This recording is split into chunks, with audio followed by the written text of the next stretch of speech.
देंगे। तो आइए सबसे पहले प्रश्न पढ़ लेते हैं।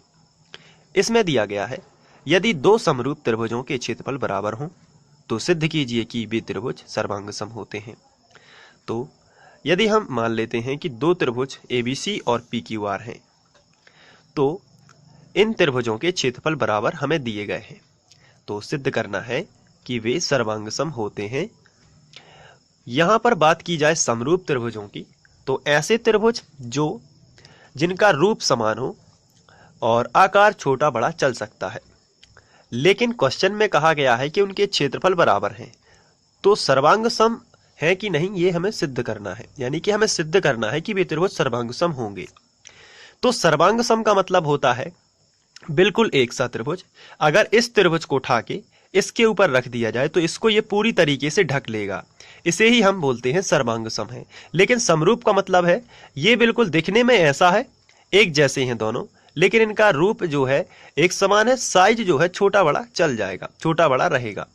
तो समरूप और सर्वांग सम में आप अंतर समझ गए होंगे। सर्वांग सम का मतलब होता है बिल्कुल एक समान बराबर, यानी कि जितनी भुजा AB होगी उतनी ही PQ होगी, जितनी भुजा BC होगी उतनी ही QR होगी, और जितनी भुजा AC होगी उतनी ही PR होगी। इसका मतलब यदि इसको उठाकर इसके ऊपर रख दिया जाए तो इस त्रिभुज को ये पूरी तरीके से ढक लेगा। इसका मतलब सर्वांग सम। और समरूप का मतलब तो ये होता है कि दिखने में बस समान है, आकार छोटा बड़ा है।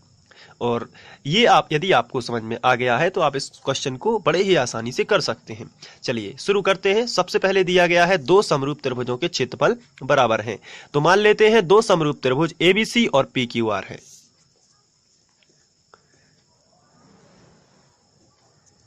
माना दो समरूप त्रिभुज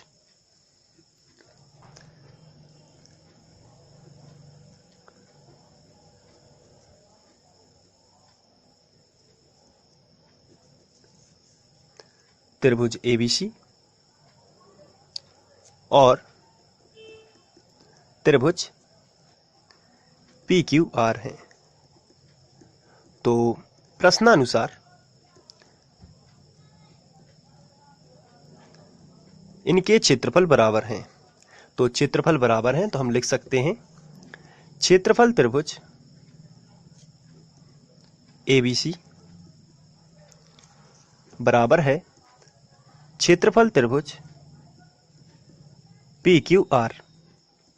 तो ये दोनों बराबर हैं। अब यदि हम इसको इसके बटे में ले आएं तो यहां पर एक बचेगा, क्योंकि हम इसको गुणित में एक लिख सकते हैं, तो एक लिखने से इसमें कोई इफेक्ट नहीं होगा। तो यहां पर जब इसको नीचे लाएंगे तो यहां पर हम एक लिख सकते हैं। चलिए नीचे ले आते हैं। क्षेत्रफल त्रिभुज ABC और यहां पर खींचेंगे बटे क्षेत्रफल त्रिभुज PQR। ये हमने इसको उठा के यहां पर ले आए तो बराबर, यहां पर कुछ भी नहीं बचा है तो एक बचेगा, क्योंकि यहां पे हम गुणा में एक लिख सकते हैं समझने के लिए। तो ये नीचे आएगा तो एक तो बचेगा ही। चलिए ठीक है, ये हमने लिख लिया कि क्षेत्रफल त्रिभुज ABC बटे क्षेत्रफल त्रिभुज PQR बराबर एक होता है। तो यहां पर इतना लिख लिया हमने। अब ध्यान से देखते हैं, इसे हम समीकरण 1 बना देते हैं। और इसके बाद हम जानते हैं कि दोनों त्रिभुजों के यदि क्षेत्रफल समरूप त्रिभुजों के क्षेत्रफल यदि अनुपात में है तो उनकी संगत भुजाओं का वर्ग भी अनुपात में होता है। ये हम लोग समरूप त्रिभुजों के गुणधर्म से लिख सकते हैं। तो हम लिखेंगे तथा, या आप इसी प्रकार भी लिख सकते हैं इस जगह पर, क्षेत्रफल त्रिभुज ABC बटे क्षेत्रफल त्रिभुज PQR। जब ये क्षेत्रफल अनुपात में होते हैं तो उनकी संगत भुजाओं के वर्ग भी अनुपात में होते हैं। तो कहने का मतलब यदि ये त्रिभुज है तो AB के संगत क्या है, तो आंसर है AB की संगत PQ है। तो हम लिखेंगे AB बटे PQ और इनका वर्ग होता है। क्षेत्रफल का जब भी फॉर्मूला है तो संगत भुजाओं का वर्गों का अनुपात होता है, बराबर और लगा सकते हैं। केवल AB ही संगत भुजा नहीं है, BC के संगत क्या है, QR है। तो BC का वर्ग और यहां पर हो जाएगा QR का वर्ग। तो इसको भी हम लिख सकते हैं, या फिर हो जाएगा BC वर्ग QR वर्ग। या फिर और बराबर लगा के तीसरी संगत भुजा भी हम यहां पर लिख सकते हैं AC वर्ग PR वर्ग। तो चलिए ये भी हम लिख सकते हैं, तो यहां पे लिखेंगे AC वर्ग बटे PR वर्ग, ये हम लिख सकते हैं और इसको हम बना सकते हैं समीकरण 2। तो ध्यान रखना है आपको, पहला जो क्षेत्रफलों का अनुपात हमें क्षेत्रफल बराबर दिए गए हैं तो इसको नीचे ले आना है, तो यहां पर 1 बचेगा। और दूसरा आपको ये फॉर्मूला लगाना है कि उनके क्षेत्रफलों का अनुपात उनकी संगत भुजाओं के वर्गों के अनुपात के बराबर होता है। तो इस तरीके से आप यदि इसको कर पाए तो समीकरण 1/2 बनाएंगे। समीकरण 1/2 में आप देखेंगे कि इसका इस वाला पक्ष दोनों के बराबर है। जब ये वाला पक्ष बराबर है तो ये वाले पक्ष भी आपस में कैसे हो जाएंगे, बराबर, यानी कि इन सभी भुजाओं के बराबर में हम क्या लिख सकते हैं, 1। तो हम लिखेंगे समीकरण 1/2 से, 1/2 से। तो समीकरण 1/2 से यदि आप स्टार्ट करते हैं तो ये वाला जो पक्ष है LHS दोनों के बराबर है, तो RHS भी बराबर हो जाएंगे।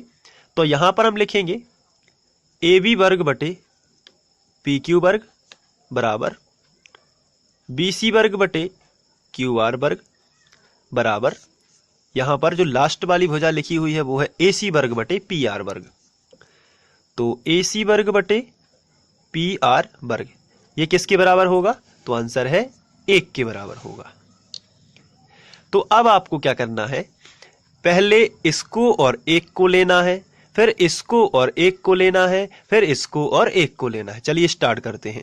प्रथम स्थिति में AB वर्ग बटे PQ वर्ग बराबर हमने लिया 1, तो PQ वर्ग का गुणा इसमें हो जाएगा, तो क्या आएगा, तो आंसर है AB वर्ग ज्यों का त्यों,